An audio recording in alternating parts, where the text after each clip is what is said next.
बैठ के खाना चाहता है।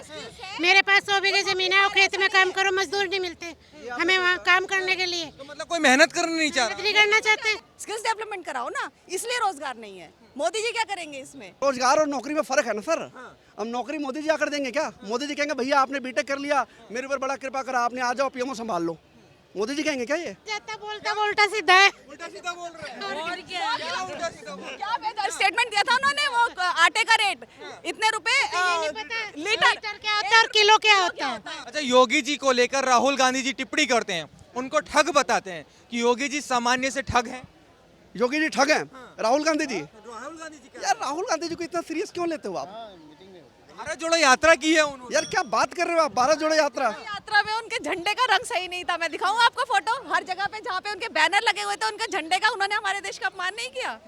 वो किसी ने नहीं देखा। मैं दिखाऊं? मैं तो क्या बोलूं, मैंने देखा, हमारे घर के बच्चों ने नोटिस किया कि देखो हमारे झंडे का, तिरंगे का रंग ही उल्टा कर रखा उन्होंने। तब नहीं देखा उन्होंने, उनको किसी ने, उन्हें कोई किसी ने नहीं देखा। और भैया आप जो रोजगार की बात करो, एक बात बताओ, हम बच्चों को शिक्षा क्या देते हैं? स्किल डेवलपमेंट कराते हैं। आप 12th में 100% नंबर लाने के बाद में कोई बच्चे को नौकरी मिल जाएगी? नहीं मिलेगी।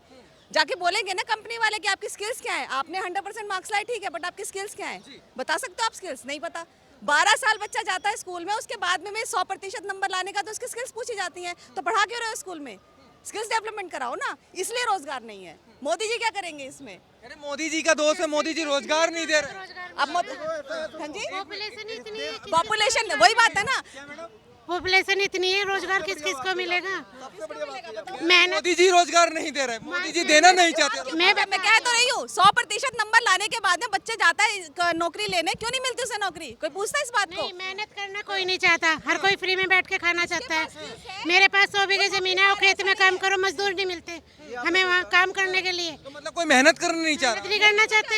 हमारे साथ करके देखो, वहाँ खेती में बुद्धि पैदा हो जाएगी, पर कोई नहीं करता, सबको फ्री में चाहिए। फ्री में चाहिए। हमको हम उसी के ऊपर दोष देना शुरू कर देते हैं। जो सरकार आती है उसी के ऊपर दो, हर सरकार अपना पैसा खाती है, सबको पता है। किसको नहीं पता बताओ? कांग्रेस ने नहीं खाया, आम आदमी ने नहीं खाया, बीजेपी ने नहीं खाया, घर की तो किसी की नहीं है ना, हर कोई अपना पेट भरता है। तब लोग नहीं बोलते, जब रैली में 500-500 रुपए लेकर के जाते हैं, इकट्ठा भीड़ इकट्ठा करते हैं, तब बोलता है कोई? अब कोई एक मजदूर मजदूरी करके पीएम ऑफिस में तो नहीं बैठ सकता ना। अच्छा, राहुल गांधी जिस तरीके से टिप्पणी कर रहे हैं, किसी को कुछ काम धाम तो है नहीं, सब काम नहीं है। क्या काम है उनके पास? यात्रा कहाँ से जोड़ दी? कौन से स्टेट जोड़ दिए उन्होंने? तिरंगा तो झंडा से फहरा नहीं पाए वो सीधा करके है। राहुल मतलब वो हो गया तो वो मिस्टेक हो जाएगी भी, गलती से नहीं। कितने स्टेट सब अच्छे ही होंगे, गांधी परिवार में सब अच्छे ही होंगे, जरूरी राहुल जी अच्छे हैं या नहीं, ये बताइए। क्या अच्छा है एक बताओ। एक क्या पता, मैं तो नहीं मिली कभी और ना मेरी कोई इच्छा उनसे मिलने की। से नहीं जाता, बोलता बोलता सीधा है। उल्टा सीधा बोल रहे हैं। और क्या उल्टा सीधा बोल रहे हैं। क्या स्टेटमेंट दिया था उन्होंने, वो आटे का रेट इतने रुपए लीटर क्या होता है और किलो क्या होता है, पहले से ये समझा दो। अरे युवा नेता है, कोई कहाँ है? 55 साल के युवा होते हैं, फिर तो मैं भी युवा हूँ, फिर तो मैं भी युवा हूँ। नहीं, मेरे 20 हो गया वो युवा तो हम लोग क्या है? मैं भी युवा हूँ फिर तो। क्या मैडम आपने क्या कहा? मेरा 20 साल का बेटा है, मैं भी युवा हूँ फिर, क्योंकि मेरी तो 45 शादी नहीं करी तो बूढ़ा नहीं होगा। है नहीं है, 50 साल का है, वो कम है? कई युवा है, जवान रोल रहे हो उसे। उनके समर्थक यही कहते हैं राहुल गांधी जी हमारे युवा है। भैया हर पार्टी के समर्थक है, कोई बीजेपी का है, कोई आम आदमी का है, कोई कुछ है। लेकिन मुझे बताओ, शीला दीक्षित जी की स्टेटमेंट थी ना, जनता तो बेवकूफ है। जब कॉमनवेल्थ का घोटाला सामने आया था, शीला दीक्षित जी की स्टेटमेंट थी, कांग्रेस की थी ना, जनता तो पागल है। बाद में बयान बदला था उन्होंने अपना।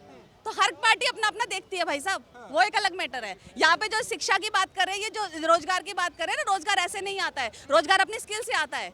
अगर आप 10वीं पास हो और आप बोलो कि मोदी जी नौकरी नहीं दे रहे, मुझे तो पीएमओ में बिठा दो मोदी जी, तो डोवाल जी का क्या करेंगे हम? डोवाल जी को तो ठेला लगवा देते हैं यहाँ पे। फिर तो भाई उनकी स्किल्स है, उनके पास दिमाग है, वो पूरी दुनिया चला रहे हैं, आप चला सकते हो? जो पढ़े लिखे वो तो जॉब कर रहे हैं, इतनी कंपनियों में बताओ कौन है जो कंपनियों में सब जाते हैं, वो जॉब ही तो कर रहे हैं। अच्छा ये बताइए, एक सवाल ये है कि राहुल गांधी जी को प्रधानमंत्री बनाओगी या नहीं बनाओगी? नहीं, गला घोट दोगे उसका मैं तो महिला मोर्चा खोल दूंगी अगर किसी ने बनाया तो। हाँ, बनाना चाहते हैं। उनके अंदर दिमाग नाम की चीज है उनके पास में। राहुल गांधी जी के अंदर दिमाग नहीं है। मैं ना बन जाऊं प्रधानमंत्री। आप भी बन जाइए प्रधानमंत्री। क्या नहीं, कौन सा स्टेट जुड़ गया उनके साथ में? क्या मिला उन्हें भारत जोड़ो? मोदी जी ने नफरत फैलाई थी, वो हो गई है। मोदी जी आए थे, आपके घर आए थे मोदी जी? आपके घर आए थे? नफरत फैलाने मोदी जी। और राहुल जी के आए होंगे, राहुल जी कह रहे हैं ना। राहुल जी के यहाँ कोई नहीं आया भैया। मोदी जी नफरत फैलाओ। देखो भाई साहब, ये राजनीतिक वो है, दांवपेच है, इसमें आम जनता ना उलझे तो बढ़िया है। ये सब मुद्दे उठेंगे तभी तो आम जनता भटकेगी, तभी तो और मुद्दों पे बात नहीं करेगी। राजनीतिक मुद्दे हैं ये, हमारे आपके लेवल के मुद्दे नहीं है ये सब पागल बनाने वाले कि आम जनता को भटकाए रखो और वो सवाल पूछे ही ना और अपनी रोटी सेको। हर पार्टी करती है, केजरीवाल नहीं करता। कहाँ है अन्ना हजारे? उनके साथ आए थे ना, कहाँ है वो तो दिखे पिक्चर से ही गायब हो गए। भाई साहब नौकरी, सरकारी नौकरी छोड़ करके मैं तो ये नहीं लूंगा, मैं तो वो नहीं लूंगा, मुझे तो कोई सिक्योरिटी नहीं चाहिए, मुझे ये नहीं चाहिए। पूरी फैमिली उनकी स्विट्जरलैंड घूमती है, उनकी पत्नी उनका साथ देती है हर चीज में। केजरीवाल जी नहीं करते। बिजली पानी फ्री दिल्ली में मुफ्त। दिल्ली में पता है कितनी जनता किराए पे रहती है? दिल्ली में पता है कितनी जनता किराए पे रहती है? किराएदारों से मकान मालिक नहीं वसूलते। 80% जनता दिल्ली के किराएदार है। सब लेते हैं, हर मालिक लेता है, अपनी मन से यूनिट लेता है। 8 रुपए 9 रुपए यूनिट बिजली लेता है। मैंने पोस्ट डाला था फेसबुक पे, किसी ने रिप्लाई नहीं करा। कहाँ गए केजरीवाल जी? बताओ कि मकान मालिक के लिए क्या दे रहे हो आप? 10% जनता उसमें रहती है, पौष इलाके में, उन्हें फर्क नहीं पड़ता, बिजली पानी फ्री दो। कौन देता है? 300-500 रुपए अपनी मनमानी पानी लेते हैं, 8-9 रुपए यूनिट बिजली लेते हैं किराएदारों से।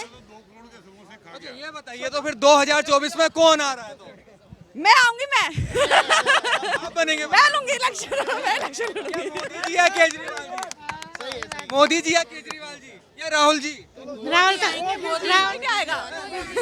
केजरीवाल है ना राहुल गांधी आए, मोदी आना है बिल्कुल। इसमें कोई दो राय नहीं है। नहीं, इसमें कोई दो राय नहीं। पहले क्या होता था, पहले जब देखो तब बम ब्लास्ट होते रहते थे, इधर धमाके हुए उधर धमाके हुए, ये आतंकवादी ने धमाका कर दिया। अब नहीं हो रहा है ये, तो उससे दिक्कत हो रही है कुछ लोगों को कि अब बम ब्लास्ट नहीं हो रहा है, तो दिक्कत हो रही है लोगों को। इससे सहमत हो रहे हैं ना? अरे तो फिर वो असहमत किससे हो रहे हैं वो तो पूछो उनसे। हाँ बताइए, असहमत किस बात से है ये बताइए। मैं बताता हूँ, देखो क्या है कि जो बात मानने वाली है उसे स्वीकार करूंगा मैं खुद देखा जाए, मैं एक ब्राह्मण हूँ। मैं इस देश में नफरती उन्माद के खिलाफ हूँ, मजहबी उन्माद के खिलाफ हूँ, धर्म के नाम पर राजनीति करने वालों के खिलाफ हूँ। लेकिन दूसरा पहलू कि भाई देश में लोगों की पेट की आग रोजगार से जाती है, आप उसको नज़रअंदाज नहीं कर सकते हैं, उसको भी प्राथमिकता में रखनी पड़ेगी आपको। आपके 10 निर्णय होंगे, आपके 8 निर्णय हो सकता है आपके दृष्टिकोण से सही हो, लेकिन जो भारतीय जनता पार्टी की एक स्लोगन है कि पंक्ति में खड़े सबसे अंतिम व्यक्ति को प्राथमिकता में रह करके कार्य करना, उसको भी थोड़ा सा और लाइट में लेना चाहिए। अब रही बात दूसरे पहलू की, मैं आपको बता दूं, रोजगार पे बात। हाँ। रोजगार पे बात होनी चाहिए। रोजगार पे मतलब क्या है? सरकारी नौकरी की यानी कि नौकरी, क्योंकि देखिए नौकरी तो बढ़ी है, प्राइवेट सेक्टर बहुत कंपनियां आई हैं और बहुत रोजगार मिला, सरकारी नौकरियां नहीं मिली हैं, तो क्या आंकड़ा मिला? रिसेंट आंकड़ा क्या है मैं बताता हूँ रिसेंट आंकड़ा। Infosys, Wipro and various company, thousands of the people are getting out of the job. This is the recession. आप गलत आंकड़ा मत दो। कहाँ पे नहीं हो रहा है? कहाँ पे नहीं हो रहा है? वो कहाँ पे नहीं हो रहा है? ऐसी कंपनी है वो भी तो बाहर निकाल। मेरी बात तो सुनो, रिसेशन है। फैक्ट पे बात करो, फैक्ट पे बात होगी भाई साहब। रिसेशन है और रिसेशन पूरे विश्व में है, ये ग्लोबल है, ये मोदी जी लेकर नहीं आए हैं। ये सिर्फ मोदी जी को ही दोष क्यों दिया जा रहा है कि मोदी जी के राज में गरीबी आ गई, मोदी जी के राज में बेरोजगारी आ गई? दिल्ली में तो केजरीवाल जी की राज है, उत्तर प्रदेश में बीजेपी की राज है, बिहार में देख लो किसकी राज है, छत्तीसगढ़ में किसकी राज है। मोदी जी के राज कहने वाले स्लोगन कांग्रेस वाले हैं, आप उनके पास जाओ। मैं नहीं हूँ मोदी राज करने वाला व्यक्ति। यह देश ना मोदी की है ना किसी के बाप की है, प्रजातंत्र है तो हम सब की है, सीधी बात है। मोदी जी को एक प्रतिनिधि बनाया हमने, हम सब ने वोट दिया, मोदी जी राज कर रहे हैं, उनसे संतुष्ट भी हैं हम। लेकिन जब अब इतने वर्षों में हमारी मांग और बढ़ेगी भाई, आप हिंदू राष्ट्र घोषित कीजिए, हमारी इस तरफ भी जाएंगे हम तो उन सभी पहलुओं को टच करेंगे जिन पहलुओं के लिए हमारी अपेक्षा रही है।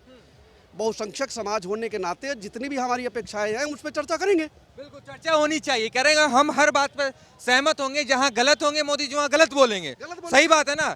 अब बताइए, रोजगार नहीं है, रोजगार की बात बहुत सारे लोग करते हैं। राहुल गांधी जी भी रोजगार नहीं है, इसमें आपको समझाता हूँ मैं, एक बड़ी अच्छी बात है। देखो रोजगार की परिभाषा मैं देता हूँ, सरकारी नौकरी का मतलब रोजगार नहीं होता है, ये आपको बता दूं कि हर व्यक्ति IAS अफसर बने, रेलवे में जाए, इसका मतलब रोजगार नहीं होता है।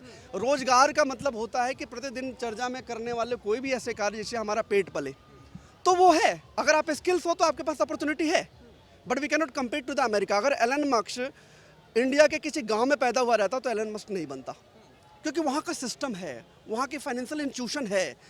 अब इंडिया की बात करते हो आप, तो भारत जैसे इतनी जनसंख्या वाले देश में जहाँ पे राष्ट्र विकास की बात छोड़ करके और भी कई पहलुओं पे चर्चा करनी बड़ी आवश्यक हो जाती है। तो उसमें रोजगार का आप दूसरा पहलू भी देखो ना कि people who are skilled they are getting opportunity, people who are not skilled they will be thrown out of the competition. Which kind of employment you are talking? किस प्रकार के रोजगार की बात कर रहे हो? जो योग्य व्यक्ति है वो कर रहा है, MBA चाय वाला लड़का करोड़ों रुपए कमा रहा है। लेकिन सर आज के समय में यही कहा जाता है कि मैंने तो बीटेक कर लिया, मेरे को रोजगार नहीं मिला, मेरे को नौकरी नहीं मिल अब ये रही, बात इसी बात का दोष दिया जाता है ना सरकार को। रोजगार और नौकरी में फर्क है ना सर। अब नौकरी मोदी जी आकर देंगे क्या? मोदी जी कहेंगे भैया आपने बीटेक कर लिया, मेरे ऊपर बड़ा कृपा करा आपने, आ जाओ PMO संभाल लो। मोदी जी कहेंगे क्या ये? मतलब ये तो वैसी बात हो गई कि मुझे मलेरिया बुखार हो गया तो मोदी जी ने मच्छर भेज दिया, मुझे टाइफाइड हो गया तो मोदी जी ने मच्छर भेज दिया, और तो और किसी की घरवाली भाग गई तो मोदी जी ने वो भेजे। एक दोस्त तो यही दिया जा रहा है सर आज के समय में, यही। किसान आंदोलन हो रहा था भाई, तो किसान आंदोलन में एक लड़की है पूनम पंडित, कह रही मेरे ब्याह टूट गया मोदी जी की वजह से। यार एक व्यक्ति जो राष्ट्र के प्रति समर्पित है, मोदी जी देखो परिवार को छोड़ा, उन्होंने अपने निजी संबंधों को छोड़ा, और आज इस समय में राष्ट्र के प्रति डेडिकेटेड व्यक्ति हैं वो, कोई दो राय नहीं है। भाग्य है इस देश का कि उधर एक तरफ में हमारे योगी जी हैं। लेकिन यार अब आप इसको देख किस तरीके से रहे हो? आपकी डिमांड क्या है ये भी तो देखो। मैं तो कहता हूँ जनसंख्या नियंत्रण कानून लेकर आओ तो सही पहले। योगी जी का आपने जिक्र किया, अभी एक मुस्लिम व्यक्ति थे वो कह रहे हैं मोदी जी तो ठीक है, योगी जी बेकार हैं, योगी जी तो डंडा कर देते हैं। बताता हूँ योगी जी क्यों बेकार है। योगी जी साफ बोलते हैं कि मैं हिंदू हूँ। योगी जी कहते हैं मैं टोपी इसलिए नहीं पहनूंगा आपकी क्योंकि मैं हिंदू हूँ, मैं अपनी परंपरा का पालन कर रहा हूँ, आप अपनी परंपरा का पालन करो, उसमें हस्तक्षेप नहीं है, इसलिए ये बातें होती हैं। और एक बात बताओ यार, मैं अगर कहता हूँ कि मैं हिंदू हूँ तो इसमें किसी के पेट में क्या दर्द है? आप कहते हो कि आप मुसलमान हो तो मुझे परेशानी नहीं है, तो मेरे हिंदू होने से आपको क्या परेशानी है भाई? ये बता दो पहले। हाँ, APJ अब्दुल कलाम भी तो इस देश में पैदा हुए हैं, ऐसे भी तो हमारे देश में लोग रहे हैं। तो हिंदू मुसलमान का प्रश्न जो खड़ा हो रहा है, ये खड़ा इस वजह से हो रहा है क्योंकि इतने वर्षों से जो मलाई खाई गई है ना, वोट बैंक के नाम पे, वो मलाई अब निकल रही है।